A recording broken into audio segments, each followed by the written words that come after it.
Hello, good morning. Welcome to Kahu's Corner. Thank you for joining me this Monday morning, beginning of the work week. Hope you guys had a good weekend, a long weekend, really. 4th of July was last week, Thursday. Some people got the blessings of having a 4-day weekend. Like myself, I had Thursday, Friday, Saturday, Sunday, so it was a good rest. Time to get back to work and um, and get things rolling again. This morning, I wanted to talk about um, the congregation, really, or as a church as a whole. Um, there's many battles fought. Satan doesn't fall asleep on the job. He's always looking for ways to um, disrupt, cause chaos. Like I said, in the households, in the church too. Church is probably one of his best uh, playgrounds to try and get in and try and um, upset or deter God's word. So really, it's about the congregation itself and about staying strong on God's truth, His word. If we fall asleep or if we get lax on spending time with God and investing time with Him and on His word and His truth, that's just more um, ammo that Satan can use. It was prevalent back then in the time of the apostles, and Jesus even mentioned it in his gospels. In the gospels, that there'll be um, wolves dressed in sheep's clothing.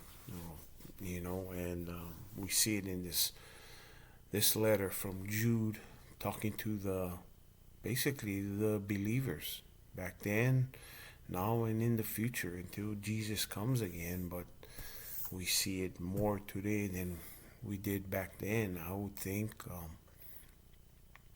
a simple letter that he wrote to all the believers. Um, and when you read the start of the letter, he talked about, he wanted to talk about the salvation we all share in Christ, but he found that there was something more pressing than talking about salvation. And you think, wow, salvation is a really important topic to write about. Um, that guarantees us eternal life. But Jude felt that there was something even more pressing than the salvation, which was um, these people really who was wolves dressed in sheep's clothing. That they could come in, they could disrupt. It doesn't matter the size of the congregation, as long as they get um, their way or disrupt um, things, then it's mission accomplished for them. So he wrote it as a warning to all of the churches, and he said, "Hey, be on the lookout because they come." Um, we would see this in this version of the Bible. I love the New Living Translation. He says that they're going to worm their way in, even when you try to help them. That their intentions is far greater than what you think. You think you might be helping them, but they're only coming in to disrupt, to get their agendas going. And you see it outside of the church, and all of these, I don't know what you call them, rallies or all this stuff they do in public. But it's no different than in the church. They come to disrupt. So 25 verses in a letter from Jude to all of the Christians, both in the past, right now, and this letter going to go on into the future. But when you have time, go back and read it.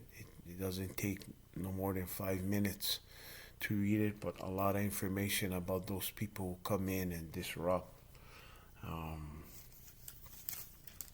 but he says in verse 4, this is really at the beginning of his letter. He says, "I say this because some ungodly people have wormed their way into your churches, saying that God's marvelous grace allows us to live immoral lives. So right there, he says God's grace covers immorality. Just take a look around in the churches. Some churches they believe in things that is not even written in God's truth. They go opposite of what God teaches. And he says it right there. They worm their way in.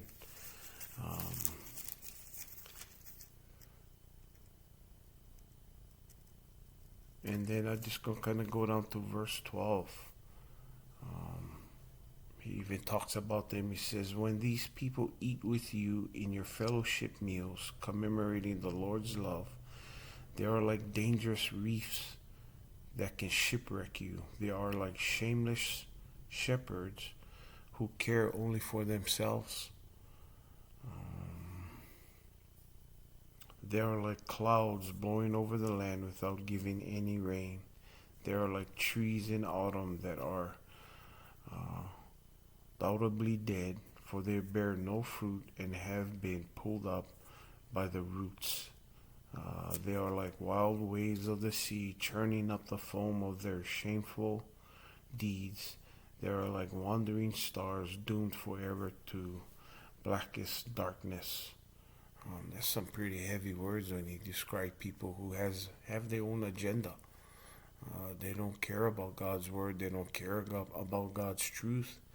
All they care is about themselves.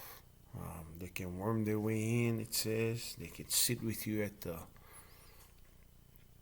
table even when we celebrate communion. We don't know these people. All they want to do is, he says, they want to satisfy their ungodly pleasures. It can be about money. It can be about, like I said, anything. Anything that satisfies them.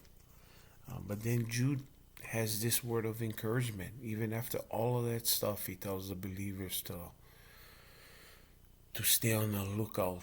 I think Paul said, be on alert. Always be on alert. But he says this in verse 20 to the believers. He says, but you, which is the believers, which is us, dear friends, must build each other up in your most holy faith. Kahuki talked about that yesterday, about our faith. It's the most important thing we run our lives on right now, is our faith. We put our trust and our faith in Christ. And if we're saved by his blood, we know how the story ends. That's where our hope lies. And Kahuki made it adamant. He had so much encouragement yesterday in his message yesterday. And this is Jude's encouragement for us. It's nothing different than what Kahuki talked about. It says in verse 20, but you, dear friends, must build each other up in your most holy faith. Pray in the power of the Holy Spirit and await the mercy of our Lord Jesus Christ, who will bring you eternal life. In this way, you will keep yourselves safe in God's love. And then he says in verse 22, and you must show mercy to those whose faith is wavering. We got to be on the lookout for our brothers and sisters who's struggling in their walk. We all struggle in our walk. We all got to look for brothers and sisters that we can hook up with and build each other up, encourage one another. He says in verse 23, rescue others by snatching them from the flames of judgment. Show mercy to still others, but do so with great caution, hating the sins that contaminate their lives. It's one thing that Kyle always talk, or when you hear people who share the message who just love the Lord. He said, you got to hate the sin, but you got to love the person. You got to come alongside and encourage, and just out of love, um, you know, bring to surface what they're doing wrong.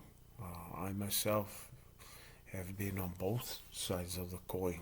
And till today, I don't know any perfect person walking around on the face of the planet that can just sit down and say, oh, I have never seen all good already.